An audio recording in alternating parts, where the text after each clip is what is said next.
Oke, kita lanjut untuk soal yang nomor 2. Untuk soal yang nomor 2 itu saya bacakan dua buah roda dihubungkan dengan rantai.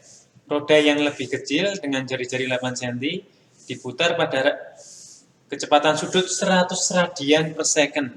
Jika jari-jari roda yang lebih besar adalah 15 cm, berapakah kecepatan linear kedua roda tersebut? Dan berapa juga kecepatan sudut roda yang lebih besar? Nah, kalau kita mengerjakan soal hubungan roda, dipahami dulu soalnya.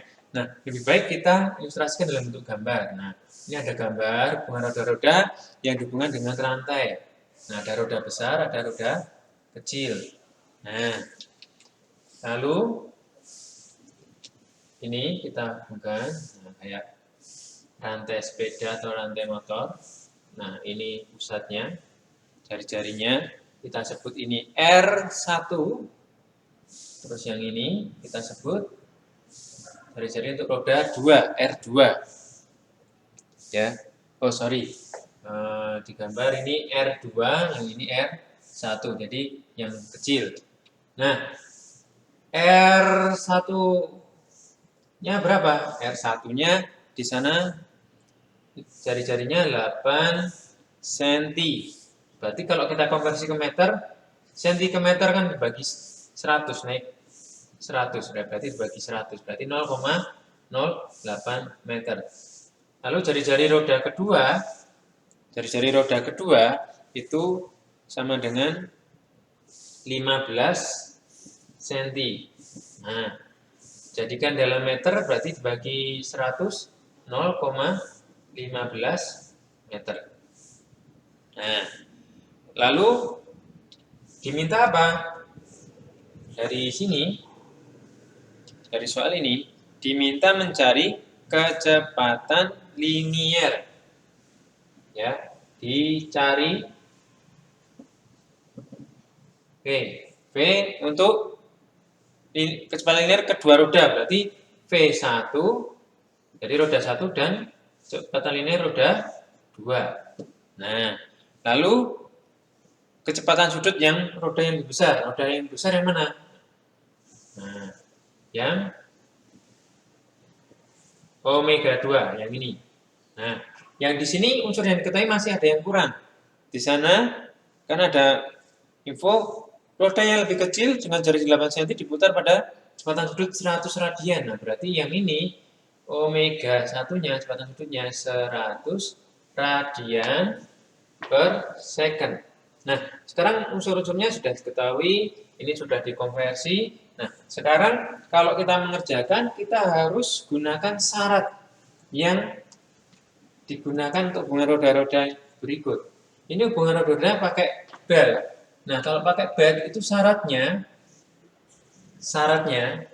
ini saya tulis di sini syaratnya. Nah,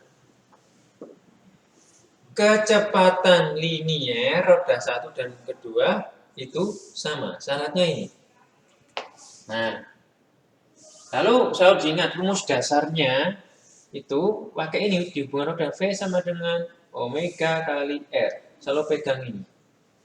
Nah, lalu untuk hubungan roda-roda yang pakai rantai, hubungan roda-roda dengan rantai. Nah, itu yang sama adalah kecepatan liniernya.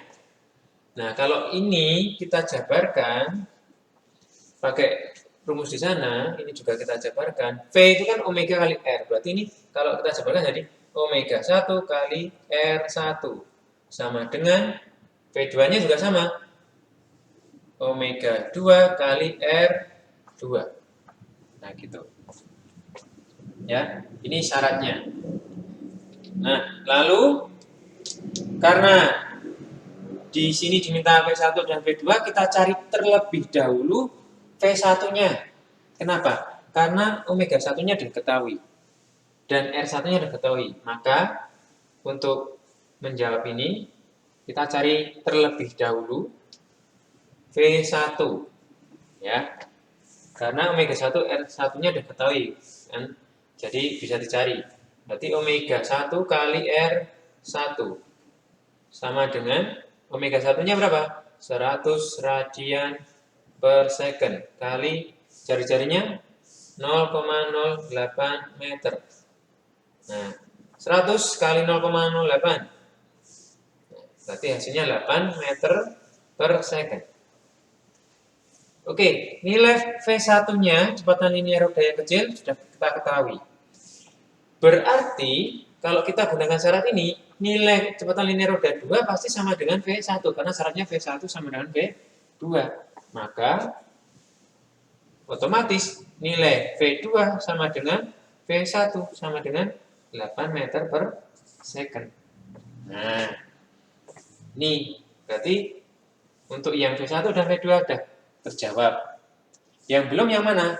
Omega 2, kecepatan sudut roda 2. Nah, untuk nyarinya gimana?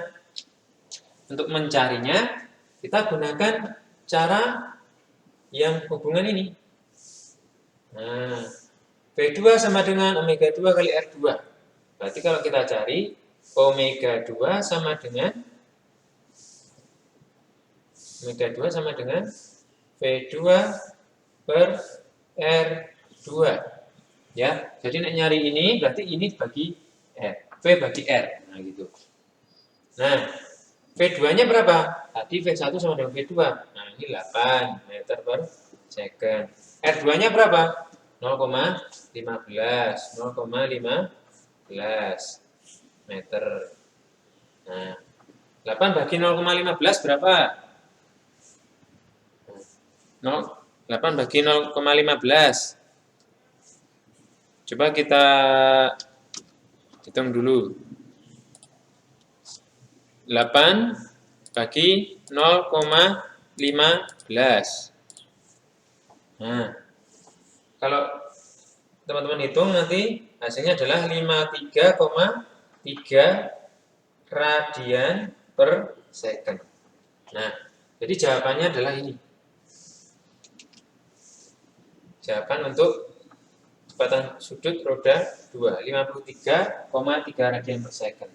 Jadi kalau mengerjakan hubungan roda-roda ini, teman-teman harus lihat soalnya itu hubungan roda-roda apa. Oh, syaratnya pakai rantai atau belt itu kecepatan linearnya sama. Berarti V1 sama dengan V2.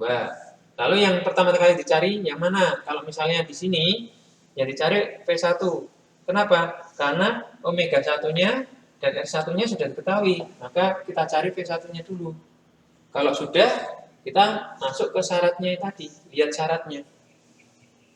Itu cara menyelesaikan untuk soal yang nomor 2. Oke. Baik, cara penilaiannya seperti tadi, kalau betul, ini poinnya 4, kalau salah, poinnya 2. Kalau unsur yang diketahui tidak diberikan, atau ada yang kurang tepat, poinnya 3. Nah, kalau nggak dikerjakan, poinnya 0. Gitu untuk soal nomor 2. Oke, kita akan lanjut ke soal yang nomor 3.